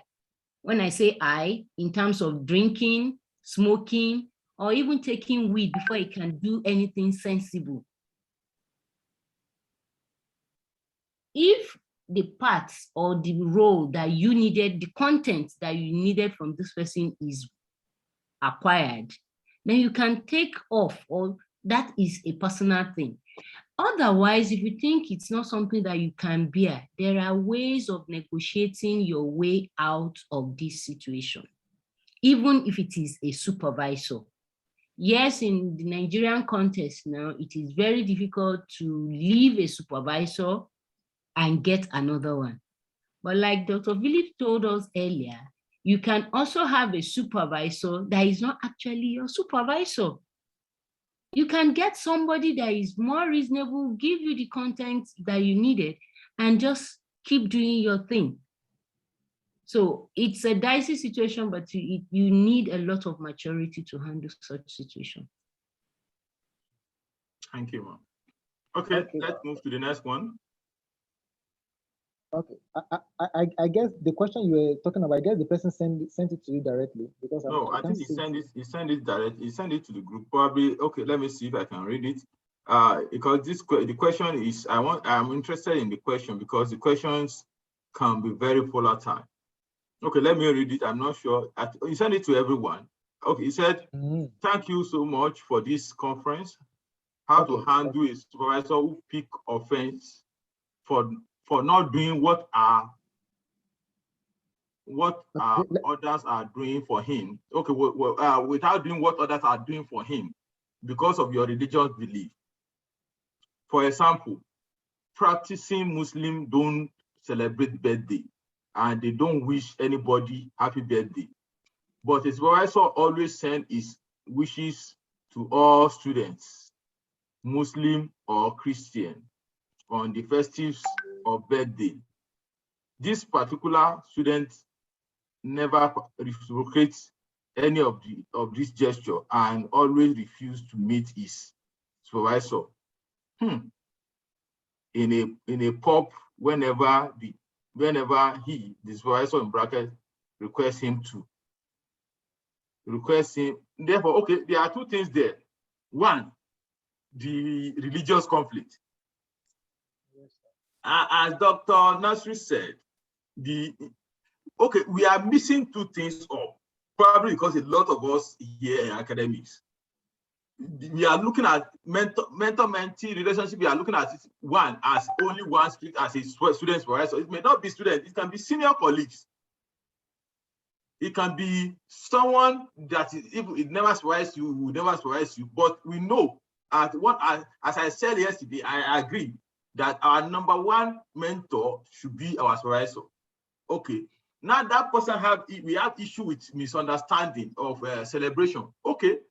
To me, you don't celebrate. You know, the problem with religious time is very volatile. And why do I mean it's volatile is this. That problem will be difficult for you if you are not the only Muslim in the group, because your religion point is that I'm a Muslim. Now, let's assume that there are 3 Muslims in the group, and the person is supervising you, and you are the only one that stood out to say no because of my religion belief. Therefore, the person will be looking at you as an extremist because other Muslims are celebrating your birthday. Are you getting me now? Therefore, you have to be careful on how you handle that. Now, you have to be careful, which means you have to choose a day. You have to let him know that, okay, this religion, based on my religion belief, which is personal to you, it doesn't have to be group. You have to let the person know that, sir, you have to create a neutral person before that day comes to meet the person and say, sir, I don't, based on as a Muslim and based on my own belief, we don't celebrate birthday. I thank you for the gesture of celebration. Even for me, I will approach him the first time he sent me my text to greet me. I do the same. And though as a person who has provided, in fact, Aziza, my student, graduated the Lauren about 3 years ago, and about 3 years ago, she's in I think one of the country doing MBBS now. She graduated with first class. In fact, she sent me a message. You know, yesterday was my birthday. She sent it. one of the students who are Muslim send me birthday greetings, and I greet them as well. Therefore, if I will, for instance, I'm using myself as an case study now. If a student come up and he say, oh, he's a Muslim and he doesn't celebrate birthday, I will see him, well, okay, why are you different? Do you just hate me or because you don't want to celebrate me? Therefore, it is your duty to convince that man or that woman that you don't celebrate. And you have to look for a way of paying back in one way or the other. For instance, probably end of the year, or probably you are celebrating Salah. You can bring a meat for him that, okay, this is what we celebrate to now, because you cannot use that opportunity of reciprocating just to honor. Don't forget we said honor. And that can be your own choice to choose to say, okay, this day I want to honor you as well, vice versa. And it may be just Salah you want to do, then now give a gift and give. The person will know you as being different from the rest. Then, but if you now choose that, okay, there's nothing, but the person will be comparing you. Probably if the person happens to be a Muslim who celebrate birthday, because I have a lot of Muslims that celebrate their birthday, and that person will now say, oh, why are you different? Then it may be still, but you have to make sure of focusing yourself, isolating yourself from that situation, and try to let the person reason with you why, and try to get a time where you celebrate him. Then the other person I don't get clearly is the issue of in this particular student never reciprocates any gesture and always refuse to meet his supervisor in a pub. That is, you mean is this a public? Then why would that? If you don't celebrate the person, why should you don't give him birthday gift? Why do you refuse to celebrate him in public? Are you trying to say, probably your question is, the person is invited you to celebration and you do not go, or you don't want to meet him in public? That is be wrong if that is what I'm reading is correct. If you don't want to meet him on the public, then that is it means that another thing. I'm not saying it's a birthday celebration issue. But if it's based on, if you mean that he invited you for gathering and you did not go, then it is, I told you for the first time, let the person know what you stand for. Always let them know what you stand for. The first day, the person send you the birthday greeting, make sure you go back to him, meet him and say, oh, thank you, sir. Actually, I personally, the religion set I belong to, we have people of, you may be a Christian and you have different belief. We have Muslims who have different belief on the way they practice it. It's not a crime. It's your choice. It's your right. You have a legal right, any part of the world, to practice your religion according to your dictates. But as you have the right, you still have the right to convince that person to see it in your own light, for him not to call you an extremist. The person needs to come, because it's not, even if it may be a religion, he may not know why. It may be outside your religion, he may not know why. You need to let him see that this is the reason why I'm different. I think that will help you out, and that will make the relationship work out well, very well. Well, I think one of the best students I've mentored, they are Muslim, and I'm a Christian. In fact, my student I was talking to you about yesterday, I went to his wedding. I was there. In fact, Assis was a man in suit on my wedding day. His wife, then it was girlfriend, was a bridal tray for me on my wedding day. Therefore, I think it depends on how individual approach it, and it depends on how you approach it. But once you have your stand, let people understand your stand. They won't get you confused. I think that is my own take about that. Okay, Ramdele, do you have another question? All right. Thank you so much for that. So do we have any questions? Please, if you have, please kindly signify. Okay. If there's any question, kindly signify. There's a question on the message, on the chat. Check the chat. I see. Thank you very much for this insightful presentation. The opportunity for postdoc opportunity at your university in the for new graduates graduated about 6 months ago.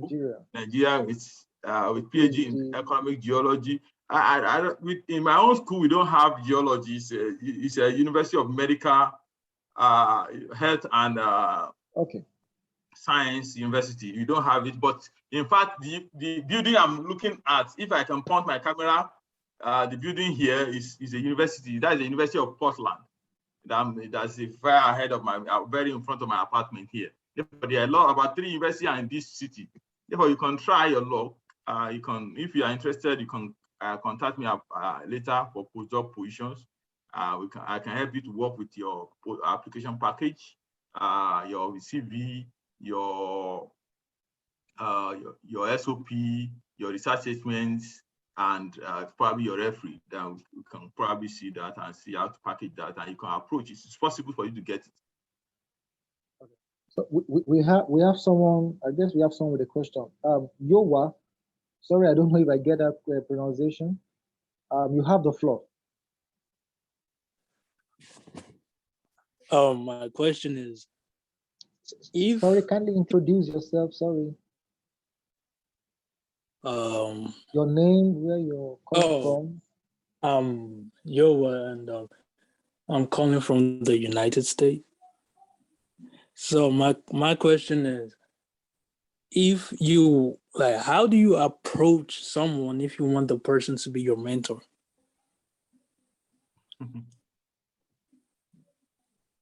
Okay. Okay. I think I said that yesterday. That what you first need to do is to first do your background study. First, do your background study. After you have done that, then let me share the screen. I hope how to approach a potential supervisor. That is part of my slide on Friday. Read well about the person. Dr. Balogun also mentioned about he talked about it today. Ask a current or former mentee about the person. Approach via text messages or email and give time for response. Then, if you are rejected, don't be angry. The person may be hands may be full. Therefore, if you identify a person. A young lady approached me on LinkedIn that want me to be my her mentee. In fact, as soon as she sent that message, she off her internet, and I reply. I say yes, yeah, why not? Yeah, I'll be ready. Then I give her a time. I send her a message that okay, why not? That she should meet me. She should give me a time when we can talk on Zoom to agree on terms. And in fact, by the following day, when she on the internet and she went back, she said, oh, she was surprised. Thought I would say no. And I said, why? No, I love mentoring once you agree with my terms. Therefore, you can send a message. But if the mentor is not your PhD supervisor, if he's someone outside that you like, one thing you need to get ready. Your online presence to be superb. Because the persons will look for you. The person will look for you. If the person look for you, he may not find. If the person doesn't find you, that could be problematic. For instance, look at myself now. If I type myself, I think I've given the lecture about that before. On making sure that your online presence. Can you see? I just type my name and you see what brought up. I will go to the image and see. Therefore, those are things that I will try to bring out because the person wants to link you up. Can you see on the Google here? And that those two first pictures are mine, despite the fact that a lot of people are bearing that name. How was I able to manage that? It's because my presence on the online is very, very, very rated. And how do I do that? Because you can see a lot of things where I belong to. I've already updated myself. Even on NeuroTree, I've already, your LinkedIn, if you have a Twitter account, and make sure those pictures you use are okay, because some people want to identify you officially first. Even if you don't forget, every mentor-mentee relationship always start official. They can go unofficial later and become family friend, but you are start official. Therefore, if you are sending me a request to be my mentor, to be my mentee, I want to see you who you are first. Can people identify you with me? If it is yes, then I will accept. Therefore, you need to package yourself towards that end. And the person will be able to agree, and then you start. Because your package, your online media in today's, the people would know. If you send me, for instance, if you send such a message to me, first of all, what I want to do is what I've done to myself now. I will type your name on Google and I will search for it. Whatever that brings, it will give me more information about you before I say yes or no. Because after that, the person will request for your CV and check you and ask you more questions. But to me, it's package yourself well. Be presentable. Let your digital footprint be you. People can easily identify you, and that will make it easier for people to identify with you. And even that also turns to people that want to do postgraduate abroad. If you are going on your own, you want to apply, make sure that your digital presence recognizes you, and that is who you want to be. Don't send hi to someone without a picture. That could be rude, and that person may ignore it, and your good things, it may be taken for granted, and you may lose that opportunity. Thank you.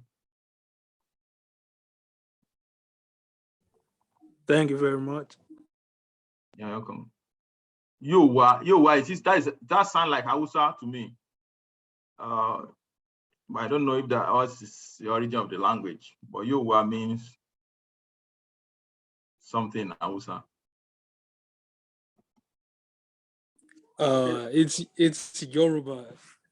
Like the first two letters are like cut off. Okay. Okay, thank you. Okay, do you have other people, please?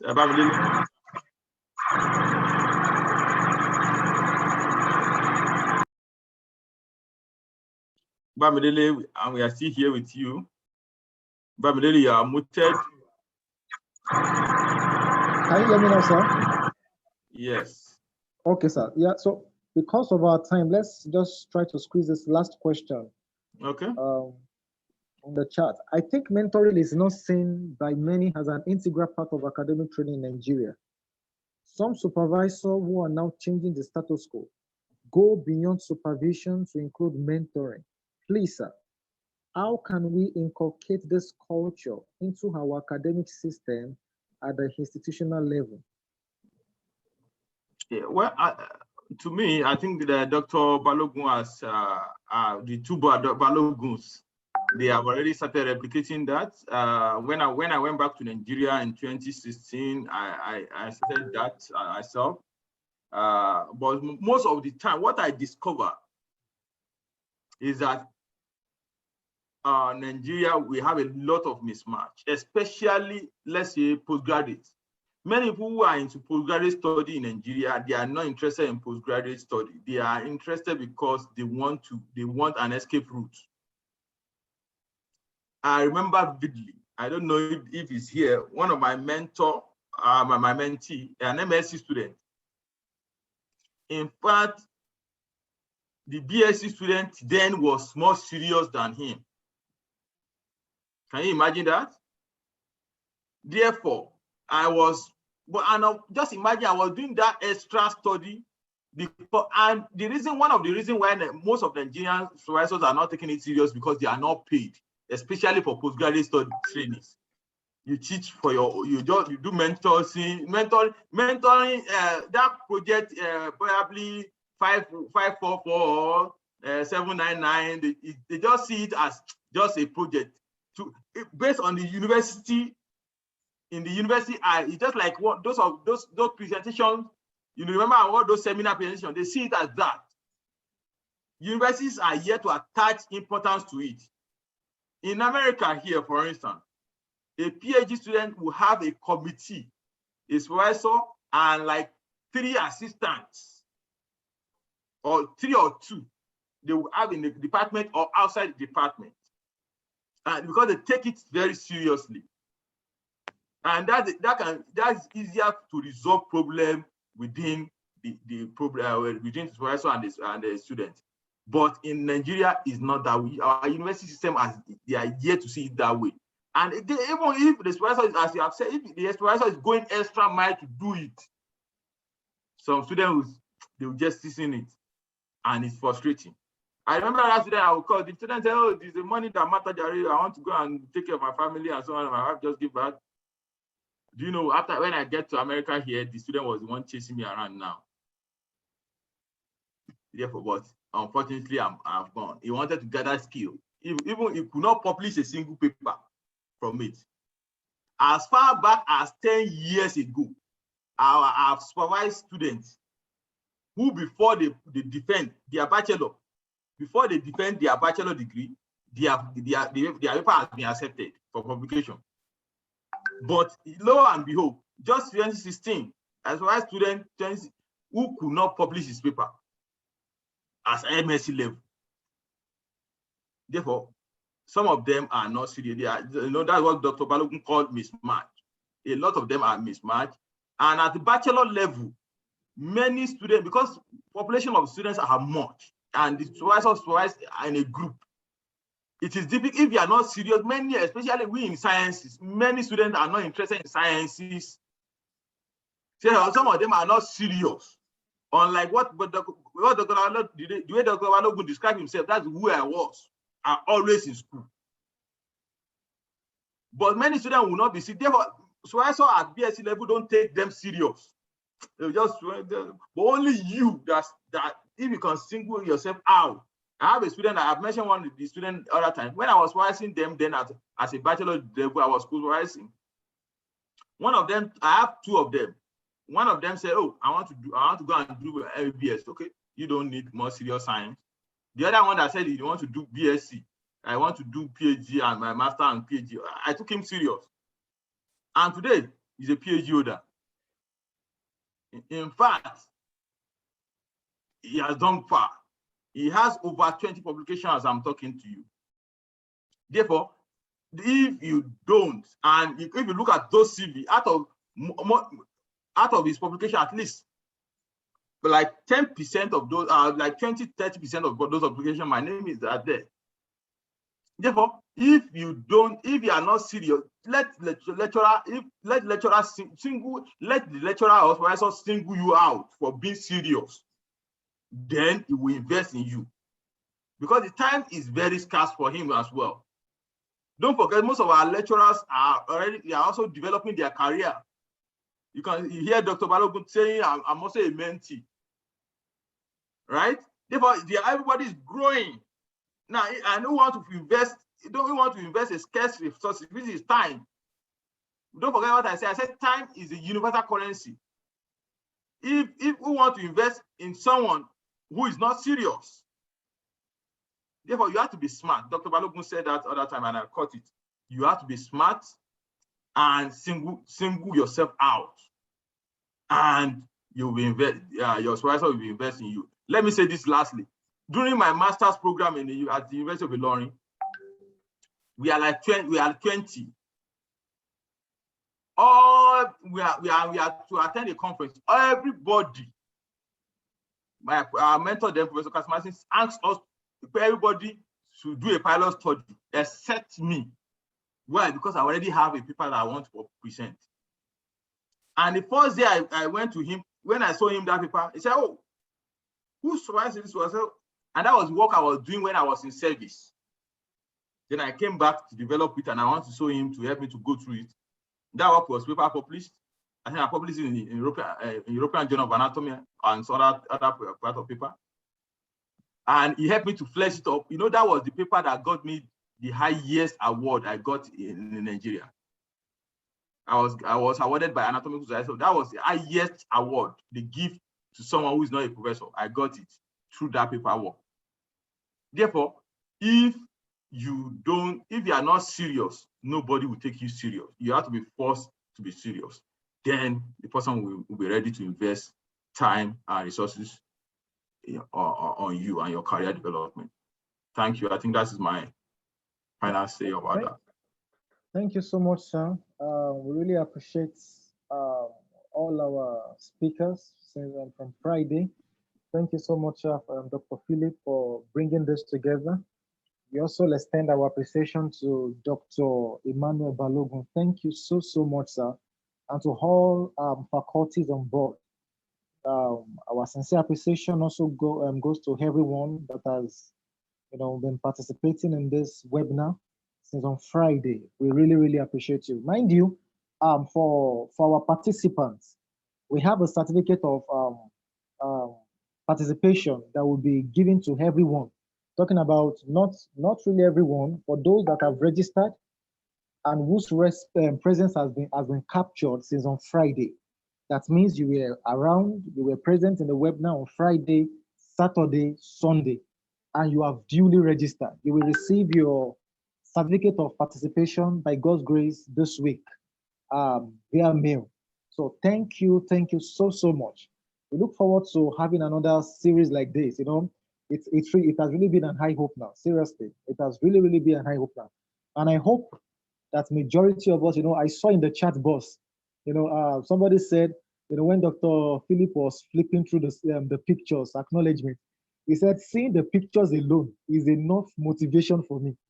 So I was so happy, which means that every one of us here, we are living here with one thing or the other. Thank you so much, and God bless. See you later.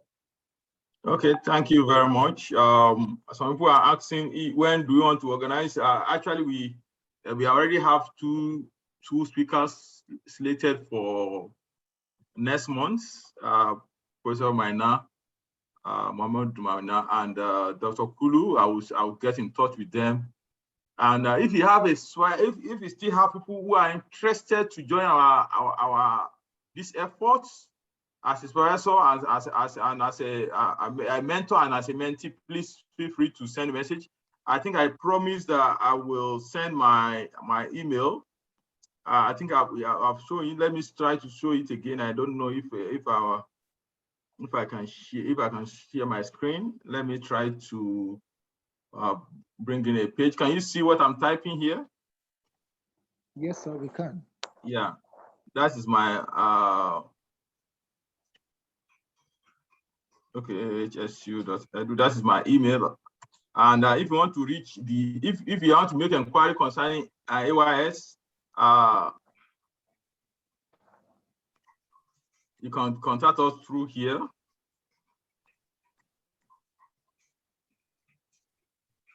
ORG. I think then you can follow us through our social platform. Thank you so much. Dr. Balogun, I don't know if you can, your email, do you want to make it available for people that want to contact you? Let me know that I can show them now. I don't know if your answer is yes or no. I'm trying to see. Let's close this. Okay. I can't see anything. I can't see yes, I can't see no. Okay, probably we'll get it later. Okay, let's call it a day for now. Let me stop. I just saw someone sending me.